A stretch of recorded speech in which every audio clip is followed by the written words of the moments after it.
ইত্যাদি সবাই কবরে জিন্দা। নবীর আল আউলাদ কবরে জিন্দা, আমার গাউসে পাক কবরে জিন্দা, আমার খাজা গরিব নওয়াজ কবরে জিন্দা, আমার মুহাদ্দিস দেহলভী রহমাতুল্লাহ আলাইহি কবরে জিন্দা, আব্দুল আজিজ মুহাদ্দিস দেহলভী তিনি কবরে জিন্দা, শাহ ওয়ালিউল্লাহ কবরে জিন্দা, নিজামুদ্দিন আউলিয়া কবরে জিন্দা, মালিক ইবনে দিনার তিনি কবরে জিন্দা, দাতা মেহবুব সাহেব কবরে জিন্দা, আলাউদ্দিন পান্ডবী তিনি কবরে জিন্দা, খাজা গরিব নওয়াজ কবরে জিন্দা, বখতিয়ার কতিবউদ্দিন কাকি রহমাতুল্লাহ আলাইহি কবরে জিন্দা, আখি সিরাজ রহমাতুল্লাহ আলাইহি কবরে জিন্দা। পৃথিবীর জমিনে যেখানে যত আল্লাহর ওলির কবর রয়েছে, আল্লাহর ওলির মাজার রয়েছে, আল্লাহর ওলিগণ সকলে নিজের মাজারে মাজারে জিন্দা। আর আল্লাহর ওলিদেরকে যারা ভালোবাসে তারা পৃথিবীর জমিনে নিজের নিজের বাজারে তারা জিন্দা। একবার জোরে নবীর মোহাব্বতে বলি সুবহানাল্লাহ। আমার বাপজিরা ভাইরা, আমরা জিন্দা আকীদার লোক। যারা মুর্দা তাদের আকীদাও মুর্দা, যারা মুর্দা তাদের আকীদাও মুর্দা। আরে আল্লাহর ওলি তো আল্লাহর ওলি, মুমিন মুসলমান সবাই কবরে জিন্দা। বুখারী শরীফের মধ্যে হাদিস এসেছে, কোন কবরস্থানে কেউ যদি সালাম দিতে যায়, তো কবরস্থানে কোনো মানুষ যখন হেঁটে যায় তো তার পায়ের জুতোর আওয়াজ কবর থেকে মুর্দারা শুনতে পায়। তো মরে যদি মাটিতে মিশে যায় তো শুনে কে?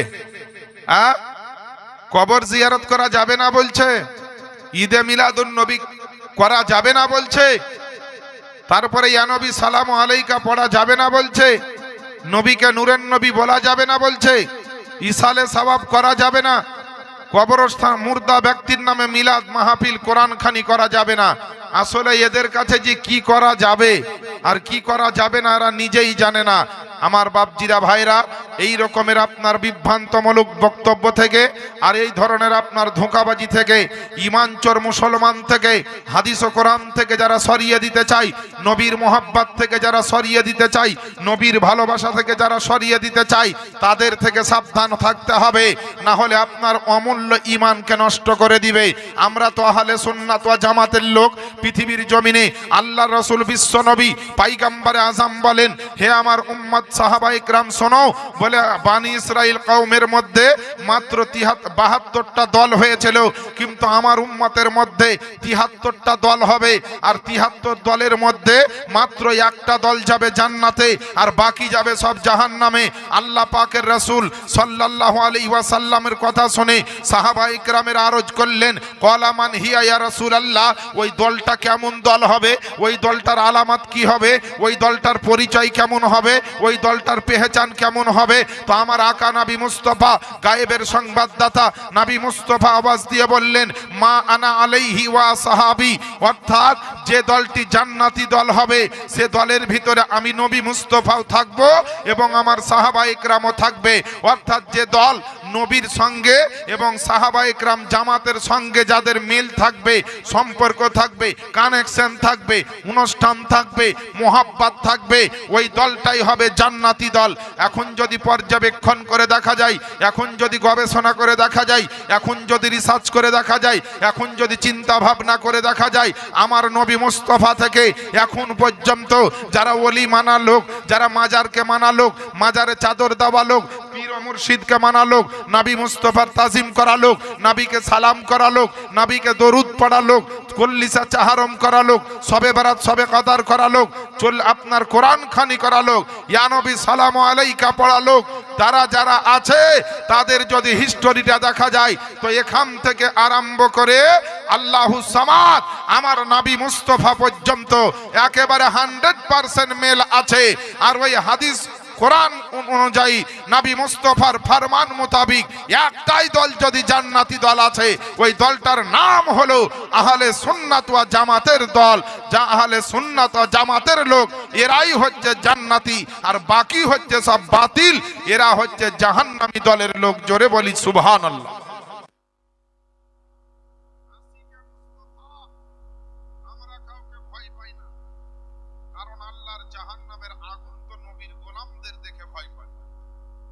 জাহান্নামের আগুন নবীর গোলাম যারা তাদেরকে ভয় পায়। আজ নবীর মাহফিলে এসেছেন হাজার হাজার ফারিস্তা এসেছে, আমরা তো দেখতে পাবো না বাবা। তো শাইর বলতেছেন কি, নবীর যারা আশিক হয়, নবীর প্রেমিক হয়, একটা নাতে রসুল শুনেন, তারপরে 10-15 মিনিট আলোচনা রাখবো।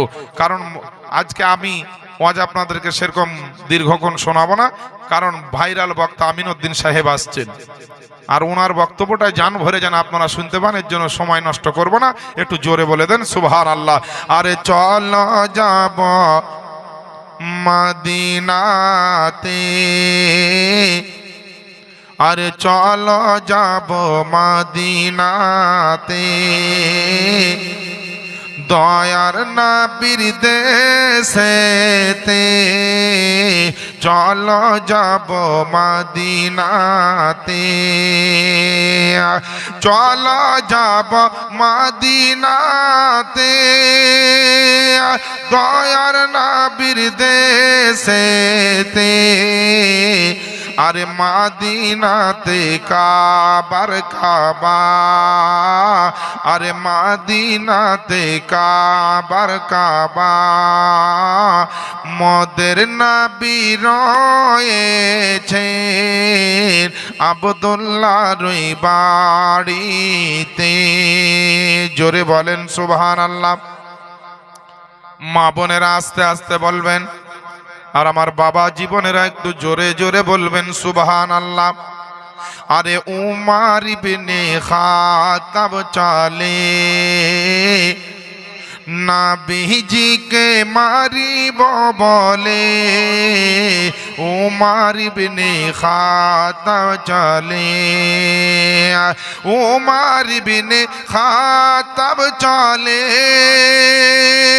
নবীজিকে মারিব বলে, আর দেখে নবীর নূরি চেহারা, আর দেখে নবীর নূরি চেহারা, আরে ওমর কলমা পড়েছে আব্দুল্লাহর বাড়িতে। নবীর মহব্বত এমন একটা জিনিস রে বাপজিরা, যাদের দিলে একবার বসে যায় তার জীবন বের করলেও নবীর মহব্বত বের করা যাবে না। এর জন্য হযরতে বেলালকে এত মার মারলো, হাতে পায়ে দড়ি বেঁধে রশি বেঁধে মরুভূমির বালিতে ফেললো। হযরতে বেলালের আপনার সিনার ওপরে, বুকের ওপরে আপনার যেন পাথর চাপিয়ে দিল, আর বলল নবীর মহব্বত ছেড়ে দিতে হবে, নবীর দামান তোমাকে ছেড়ে দিতে হবে, নবীর ভালোবাসা তোমাকে ত্যাগ করতে হবে। হযরতে বেলাল বলল নবীর জন্য জীবন দিতে রাজি আছে, নবীর মহব্বতের জন্য আমার প্রাণ দিতে রাজি আছে। আল্লাহ পাকের কসম করে বলি নবীর মহব্বত ছাড়তে পারবো না। আল্লাহ আল্লাহ বেরাদার, এর জন্য তো আপনারা আমার সাইর কি বলতেছে, হযরতে বেলাল কাঁদতে কাঁদতে ওই মরুভূমিতে বুকে পাথর চাপিয়ে বলেছিলেন, বেরাদার এমন দয়ার নবী, এমন নবী কোথায় পাব, নবীর প্রেমে মরিয়া যাব, এমন দয়া নবী কোথায় পাব, এমন নবী কোথায় পাব, নবীর প্রেমে মরিয়া যাব, আরে বুকে পাথর নিয়ে দেখো, আরে বুকে পাথর নিয়ে দেখো, হযরত বেলাল বলেছে আব্দুল্লাহর বাড়িতে। বেরাদার, নবীর মহব্বত কাকে বলে দেখেন, নবীর ভালোবাসা কাকে বলে দেখেন বাপজিরা ভাইরা। আল্লাহ পাকের নবী আপনার আমার নবী মুস্তাফা মক্কা থেকে হিজরত করে আপনার যখন মদিনা গেলেন, আমার নবীর পিছনে পিছনে বড় বড় সাহাবায়ে কেরামেরা মক্কা ছেড়ে মদিনা চলে গেলেন। কেউ বিবি বাচ্চাকে ছেড়ে মদিনা গেলেন, কেউ জমি জায়গাকে ছেড়ে মদিনা গেলেন, কেউ আপনার আত্মীয় স্বজনকে ছেড়ে মদিনা গেলেন, কেউ আপনার জমি জায়গা টাকা পয়সা সব ছেড়ে দিয়ে আমার মদিনা গেলেন। মদিনা যাওয়ার কারণ হচ্ছে আমার নবী চলে গেছেন মদিনা। সাহাবীরা বলছেন মক্কাতে আর ভালো লাগে না, যেখানে নবীর সঙ্গে নামাজ পড়তাম, নবীর সঙ্গে আপনার কত রকম আলাপ আলোচনা করতাম, আমার নবী নাই মানে আমরা মক্কাতে থাকবো না। জমি জায়গাকে বিসর্জন দিয়ে, আত্মীয় স্বজনকে কুরবানি দিয়ে, নিজের গ্রামের মাটির ভিটাকে আপনার ছেড়ে দিয়ে আমার মুস্তফার মোহাব্বতে, আমার নবীর মোহাব্বতে বেরাদার আপনার মক্কা থেকে যেন সব মদিনা চলে গেল। মদিনাতে যাবার পরে নামাজ পড়ার জন্য আমার নবী, আপনার নবী প্রথমে একটা মসজিদ বানালেন। ওই মসজিদটার নাম হচ্ছে মসজিদে কুবা। তারপরে কিছুদিন ওখানে নামাজ চালালেন। আবার কিছুদিন পরে আমার নবী, আপনার নবী একটা মসজিদ বানালেন, জুম্মা মসজিদ। যে মসজিদটার নাম হচ্ছে মসজিদে আপনার জুমা। মসজিদে জুমা আপনার যখন হয়ে গেল, আবার কিছুদিন এইভাবে চলতে আরম্ভ করল। আমার নবীর, আপনার নবীর সারাকুল কায়নাতের নবী, আল্লাহ পাকের হাবিব পয়গম্বরে আযম, আমার নবী মুস্তাফার জীবনের সবচাইতে যেটা প্রিয় মসজিদ, ওই মসজিদটার নাম হচ্ছে মসজিদে নববী। নতুন করে আপনার মসজিদে নববী তৈরি হতে লাগলো। সাহাবা একরামকে নিয়ে আমার নবী, আপনার নবী সুন্দর করে নিজে আপনার পরিশ্রম করে মাথার ঘাম পায়ে ফেলে আমার নবী ওই মসজিদে নববী আপনার তৈরি করলেন। বাঁশখুঁটি দিয়ে, আপনার খেজুর পাতার ছাউনি দিয়ে, বিভিন্ন রকমের ইট পাথর মাটি দিয়ে আপনার মসজিদখানা যখন নির্মাণ হলো, সাহাবীদের বাড়িতে খাবার হতো না, জমি জায়গা সব মক্কায় ফেলে মদিনায় চলে এসে যায়। সাহাবীদের থাকার জায়গা, খাওয়ার জায়গা ছিল না। সাহাবীদের আপনার যেন আপনার পানি পান করার অসুবিধা ছিল। আল্লাহ পাকের নবী, আপনার আমার নবী মুস্তাফা বিশ্ব নবী পয়গম্বর আযমের সাহাবীগণ সবাই আপনার এমন একটা অবস্থাতে আছে রে বাপজিরা ভাইরা। আল্লাহ পাকের নবী, আপনার আমার নবী, আপনার মসজিদখানা যখন তৈরি করা হলো, মসজিদের ভিতরে একটা মিনার তৈরি করা দরকার, মসজিদের ভিতরে একটা মেহরাব বানানো দরকার, যেখানে ইমাম সাহেব দাঁড়িয়ে আপনার খুতবা দিবে, জুম্মার দিনে যেন আপনার খুতবা পড়বে। আল্লাহ পাকের নবীর জন্য সাহাবীরা খুব কষ্ট করে মসজিদে নববী তৈরি করলেন। মসজিদে নববী তৈরি হয়েছে, কিন্তু নবীর জন্য একটা মেম্বার বানা সম্ভব হয় না, নবীর জন্য একটা মেম্বার বানা হচ্ছে না। আল্লাহ পাকের নবীর সাহাবীরা বলে, ইয়া রাসূলুল্লাহ, ইয়া হাবিবাল্লাহ, ওগো আল্লাহ পাকের নবীজি, আপনার কদম তলে আমাদের পিতামাতার জান কুরবান হয়ে যায়। ওগো আল্লাহ পাকের হাবিব পয়গম্বর আযম নবী গো, আপনার জন্য এখন মেম্বার বানাতে পারছি না, আপনার জন্য একটু খুতবা দেওয়ার ব্যবস্থা আমরা একটা খেজুর গাছের মুড়ালি এনে দিচ্ছি গো নবী, এটার উপরে দাঁড়িয়ে আপনি খুতবা দিবেন, এটার উপরে ঠেকা লাগিয়ে আপনি খুতবা দিবেন। বাগান থেকে বাবা একটা খেজুর গাছের মুড়া তুলে আনলো, তারপরে সেটাকে ধুয়ে মুছে পরিষ্কার করা আমার নবীর কদম তলে মসজিদে নববীতে আপনার রেখে দিল। আল্লাহ পাকের নবী, আপনার আমার নবী মুস্তাফা সুন্দর করে এই মসজিদে আপনার ওই খেজুর গাছের মুড়ালিতে খুতবা দিতে আরম্ভ করলেন। এইভাবে আপনার কাটতে কাটতে বেশ কয়েক মাস যখন কেটে গেল, আল্লাহ পাকের নবী, আপনার আমার নবীর কি শান শওকাত আল্লাহ পাক দিয়েছেন বেরাদার। আমার নবী খেজুর গাছের মুড়ালিতে কদম রেখেছেন বলে আমার নবীর চরণের স্পর্শ পেয়েছে বলে ওই খেজুর গাছের মুড়ালির আপনার দামখানা আল্লাহ বাড়িয়ে দিলেন। খেজুর গাছের মুড়ালি দাম বেড়ে গেল, নবীর কদম পড়েছে বলে ওই খেজুর গাছের মুড়ালির নাম হয়ে গেল উস্তুনে হান্নানা। জোরে বলেন সুবহানাল্লাহ। নবী কদম রেখেছেন বলে, নবীর পায়ের স্পর্শ পেয়েছে বলে। আরে নবীর কদম কাকে বলে? মেরাজের রজনীতে আমার সরকারে নবী মুস্তাফার, সরকারে দু আলম নবী মুস্তাফার কদমে জিবরাইল আলাইহিস সালাম চুমা দিয়েছিলেন।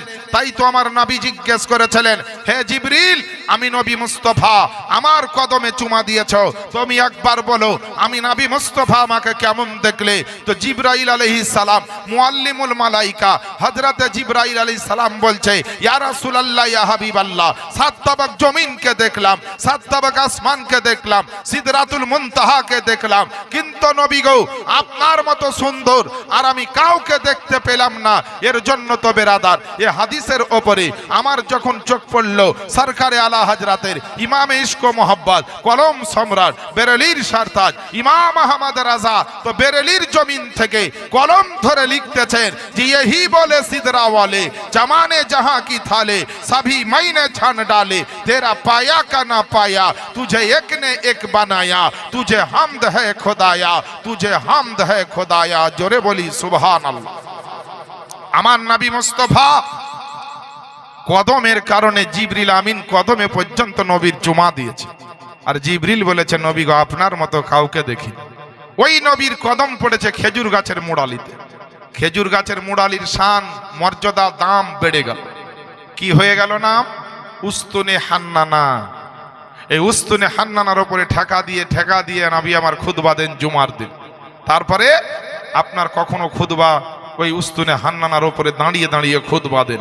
সাহাবা একরামরা যুক্তি করলেন যে আমাদের তো অভাব রয়েছে জমি জায়গা ছেড়ে মক্কা থেকে চলে এসেছি বিবি বাচ্চা ছেড়ে এসেছি মা বাপকে ছেড়ে এসেছি আত্মীয় স্বজনকে ছেড়ে এসেছি নিজের গ্রামের মানুষকে ছেড়ে এসেছি একটাই কারণে মুস্তাফার মোহব্বতের কারণে সব ত্যাগ করে দিয়েছি আর এখানে চলে এসেছি এর জন্য তো বেরাদার এখনো নবীর গোলাম এখনো নবীর আশিক এখনো নবীর প্রেমিক সারা বিশ্ব জগতে আছে যে যতই নবীর প্রেমিককে বলুক না কেন তোমার অসুবিধা হয়ে যাবে তোমার বিপদ হয়ে যাবে তোমাকে মারা হবে তোমাকে কাটা হবে তোমাকে আপনার এইভাবে পানিশমেন্ট করা হবে কিন্তু কসম খোদার যারা মুস্তাফার গোলাম হয়েছে তারা মরণকে ভয় পায় না জীবন দিতে ভয় পায় না কিন্তু মুস্তাফার মোহাব্বত দিতে ভয় পায় আল্লাহর কোরআনের বিরুদ্ধে কেউ বললে তার প্রতিবাদ করে আমার বাপজিরা ভাইরা আমার মা বোনেরা এর জন্য শাইর বলে গোলামানে মুস্তাফা জান देने से नहीं डरते गोलामाने मुस्तफा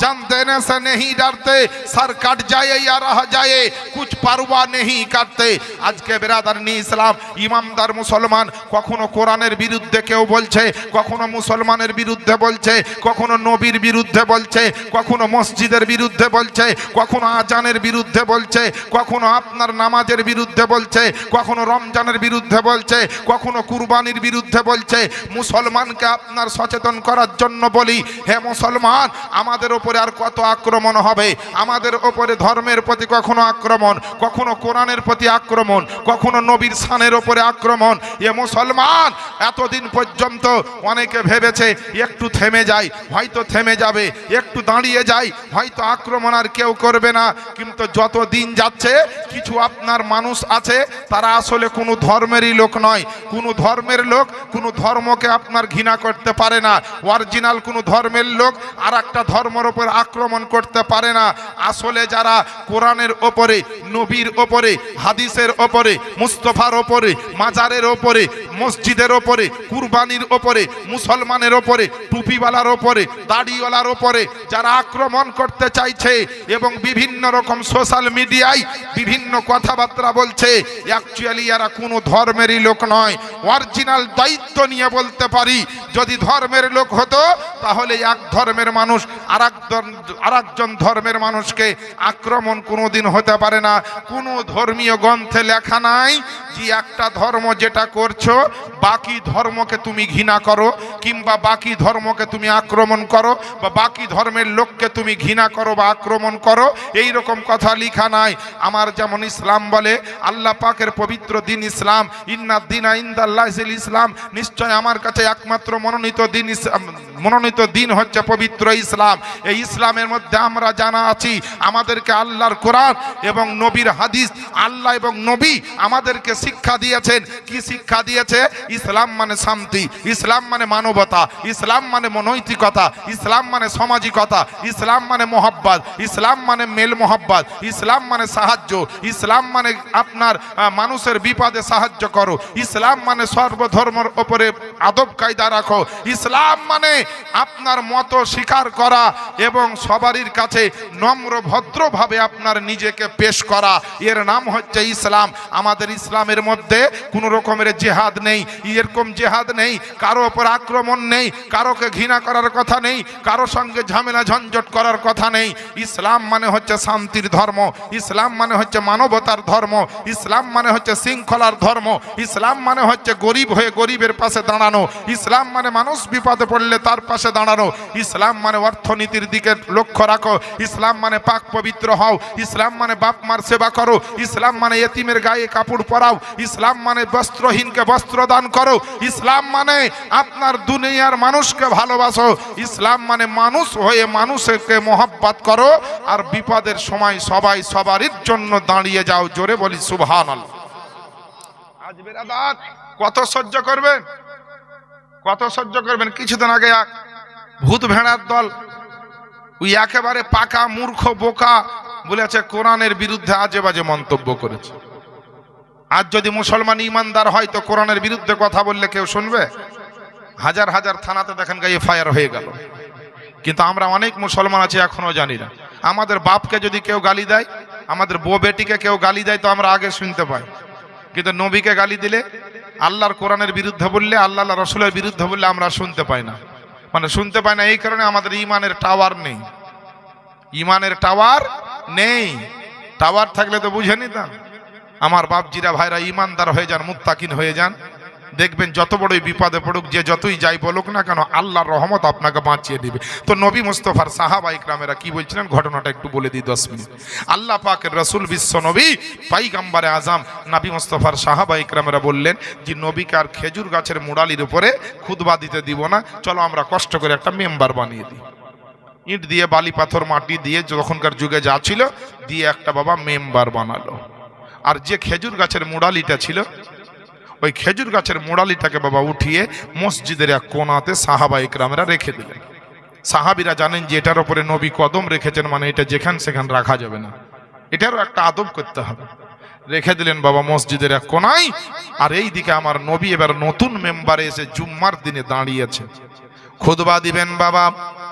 কিন্তু আমার নবী, আপনার নবী খুতবা দিচ্ছেন না। আবু বকর উমর ওসমানের দিকে তাকিয়ে তাকিয়ে আমার নবী বলছেন, বলে ওসমান গনি আবু বকর আমার এহন সাহাবা, বলে তোমরা কি একটা বাচ্চা ছেলের কান্নার আওয়াজ শুনতে পাও রে আমার সাহাবা? আল্লাহ পাকের নবী আপনার আমার নবী যেমনই জিজ্ঞেস করেছেন, সঙ্গে সঙ্গে আমার আবু বকর থেকে প্রত্যেকটা সাহাবী বলছেন, ইয়া রাসূলুল্লাহ, ইয়া হাবিবাল্লাহ, নবী গো, মসজিদের ভিতরে তো কোনো বাচ্চা কান্না করে না, মসজিদের বারান্দাতে কোনো বাচ্চা কান্না করে না, মসজিদের আশেপাশে কোনো বাচ্চা কান্না কে? হ্যাঁ, তো আজানটা হয়ে যায়, 7:15 নিয়ে চলেছেন। হ্যাঁ হ্যাঁ, জানলে চলেছেন, টেনশন নাই। বেরাদার নে ইসলাম, আল্লাহ পাকের নবী আপনার আমার নবী মুস্তাফা আপনার যেন বলছেন জি কে যেন কান্না করে। আল্লাহ পাকের নবী আপনার আমার নবীজি বিশ্ব নবী বলছেন, সাহাবা তোমরা শুনতে পাও না, তোমরা শুনতে পাও না, কিন্তু আমি তো শুনতে পাই। আল্লাহ আল্লাহ, আমার নবী ভালো করে লক্ষ্য করলেন কান্নার আওয়াজটা কোন দিক থেকে আসছে। তিনি বুঝতে পারলেন মসজিদের ওই কোণার দিক থেকে আসছে। মেম্বার থেকে আমার নবী আপনার নেমে গেল, নামার পরে আমার নবী আপনার হাঁটতে হাঁটতে গেলেন। কারণ আমার নবী যেটা শুনতে পান কেউ শুনতে পায় না, আর আমার নবী যেটা দেখতে পান সেটা কেউ দেখতে পায় না। বুখারী শরীফের মধ্যে হাদিস বর্ণিত হয়ে যায়, আল্লাহ পাকের নবী শোনা এবং দেখার জন্য বলে যায়, ইন্নী আরা মা লা তারাউনা ওয়াসমাউ মা লা তাসমাউন, আমি যে নিশ্চয় আমি যেটা দর্শন করি সেটা কেউ দর্শন করে না, আর আমি যেটা শ্রবণ করি সেটা কেউ শ্রবণ করে না। আল্লাহর নবীকে জিজ্ঞেস করা হয়েছিল, ওগো আল্লাহ পাকের নবীজি আপনি কত দূরের আওয়াজ শুনতে পান গো নবী, একবার বলে দেন। আমার নবী আপনার নবী বলেছিলেন, আমার নবী আপনার নবী শুনিয়েছিলেন যে লাকাদ কুনতু আসমাউ সরিরাল কলামি আলাল লাউহিল মাহফুজ, অর্থাৎ আমার নবী বলেছিলেন যে আমি যখন আমার মায়ের পেটে ছিলাম, আমেনার পেটে ছিলাম, আল্লাহর লাউহে মাহফুজে কলম চলত, ওই কলম চলার আওয়াজখানা আমি নবী মুস্তাফা আমার মায়ের পেট থেকে শুনতে পেতাম। একবার জোরে জোরে বলেন না সুবহানাল্লাহ। এই মুসলমান বাপজিরা ভাইরা, বিশ্বের বুকে আপনার ইয়ারলেস ফোনের মাধ্যমে, ইন্টারনেটের মাধ্যমে, ফোনের মাধ্যমে কত দূরের কথা কত কাছে আপনার শোনা যায়, কিন্তু আপনার মানুষের কথা মানুষ শুনতে পায়। ফোনের মাধ্যমে ফোনের কথা শুনতে পাওয়া যায়, বাপের কথা বেটা শোনে, বেটার কথা বাপ শোনায়, বিবির কথা স্বামী, স্বামীর কথা বিবি শোনায়। কিন্তু মুসলমান বেরাদার, আজ পর্যন্ত কোনো গাছের আওয়াজ কিন্তু কেউ শুনতে পায় না। গাছ কিভাবে আল্লাহর জিকির করে, কিভাবে আপনার গাছ কান্না করে না হাসাহাসি করে, কেউ কিন্তু জানে না। আল্লাহ আল্লাহ, আমার নবী আপনার নবী। আপনার কম্পিউটার যেখানে কাজ করে না, বিজ্ঞানের যেখানে ক্ষমতা থাকে না, দার্শনিকদের যেখানে ক্ষমতা থাকে না, ইঞ্জিনিয়ার যেখানে ক্ষমতা থাকে না, আপনার মাস্টার ডাক্তার গবেষকদের যেখানে ক্ষমতা থাকে না, ওই জায়গাতে আমার নবীর ক্ষমতা থাকে। তাই তো বেরাদারান ইসলাম গোটা বিশ্ব জগতের বুকে এখন এত হাজার হাজার বিজ্ঞান তৈরি হয়েছে, কিন্তু কোনো বিজ্ঞান বলতে পারেনি আজ পর্যন্ত একটা গাছ কেমন করে আওয়াজ করে, একটা গাছ কেমন করে কান্না করে, একটা গাছ কেমন করে কি বলতে যায়। কিন্তু আমার দয়ার নবী জানতে পেরে যায়। আপনার মসজিদে নববীর মেম্বার থেকে নেমে গিয়ে ওই মসজিদের কোণাতে আপনার গেলেন, আর মসজিদের কোণাতে যাওয়ার পরে দেখছেন আমার নবীজি যেখানে আপনার উস্তুনে হান্নানা রাখা ছিল, ওই খেজুর গাছের মোড়ালিটা যে জায়গায় রাখা ছিল, ওই খেজুর গাছের মোড়ালি থেকে আপনার যেন গুনগুন করে কান্নার আওয়াজ আসছে। দয়ার নবী, মায়ার নবী, আপনার আমার নবী মুস্তাফা, আর আপনার যেমনই আপনার রহমতওয়ালা হাতখানা, মজেজাওয়ালা হাতখানা, আপনার এখনো উলফাতওয়ালা হাতখানা, আমার নবী ওই হাত গাছের মোড়ালি উস্তুনে হান্নানার ওপরে রেখে দিয়ে যায়। আর রাখার পরে যেন যেমনি রেখে দিয়ে যায়, তেমনি সঙ্গে সঙ্গে গাছের কান্নাখানা যেন থেমে গেল, উস্তুনে হান্নানার কান্নাখানা আপনার থেমে গেল। আল্লাহ আল্লাহ, গাছের সঙ্গে কোনো মানুষ কথাবার্তা বলতে পারে না, গাছের ভাষা কোনো মানুষ বুঝতে পারে না, পৃথিবীর কোনো বিজ্ঞানও বুঝতে পারে না। আপনার আল্লাহ পাকের নবী, আপনার আমার নবী উস্তুনে হান্নানাকে আওয়াজ দিয়ে বলে, এ উস্তুনে হান্নানা, তুমি কার জন্য কান্না করো, কিসের জন্য কান্না করো, কে তোমাকে দুঃখ বেদনা আঘাত দিয়ে যায়? আল্লাহর কসম মুসলমান, উস্তুনে হান্নানার আল্লাহর হুকুমে সেদিনকে জবান খুলে গিয়েছিল, আর আওয়াজ দিয়ে আমার নবীর দরবারে আরজ করেছিল, ওগো আল্লাহ পাকের নবীজি, আজ আমি আপনার কান্না করতেছি একটাই কারণে, কারণ হচ্ছে এটাই, এতদিন আপনার চরণের তলে জায়গা ছিল, এতদিন আমার ওপরে আপনি দাঁড়িয়ে দাঁড়িয়ে খুতবা দিতেন, এতদিন আপনি ঠেকা লাগিয়ে খুতবা দিতেন, আপনার চরণের স্পর্শগুলা পেতাম, আপনার পায়ের ধুলোবলিটা আমার ওপরে পড়ত। এইভাবে নবী গো, আপনার জন্য আমি মহাব্বতে পড়ে গেছে, আপনার কদমের স্পর্শ পেতে পেতে আপনাকে ভালোবেসে ফেলেছে। নবী গো, আপনাকে এমন মহাব্বত করে নিয়েছে, আপনাকে এমন ভালোবেসে নিয়েছে। মহাব্বত ভালোবাসা এমন জিনিস রে বাপজিরা ভাইরা, যেদিকে একবার মন গড়ে যাবে সেদিক থেকে মন কিন্তু টানা যাবে না। একজন আর একজন বন্ধুকে যদি ভালোবাসা, একজন সন্তান যদি মা বাপকে ভালোবেসে ফেলে, এক কথায় যে যাকে মহাব্বত করে ভালোবাসা, ওই ভালোবাসা মহাব্বত থেকে আপনার সরানো যায় না। আমার নবী মুস্তাফার মহাব্বতের মধ্যে আসক্ত হয়েছে ওই উস্তুনে হান্নানা।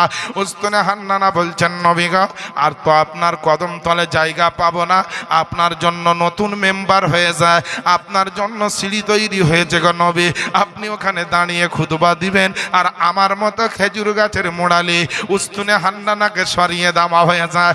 আপনার কদম তলে আমার জায়গা ছিল, আপনার কাছ থেকে আমাকে সরিয়ে দেওয়ার কারণে আমার মন কানা বড় আঘাত হয়ে যায়, মনে বড় কষ্ট হয়ে যায়, আমার বলে বিরাট বড় দুঃখের কারণে আমি কান্না করতে আসি।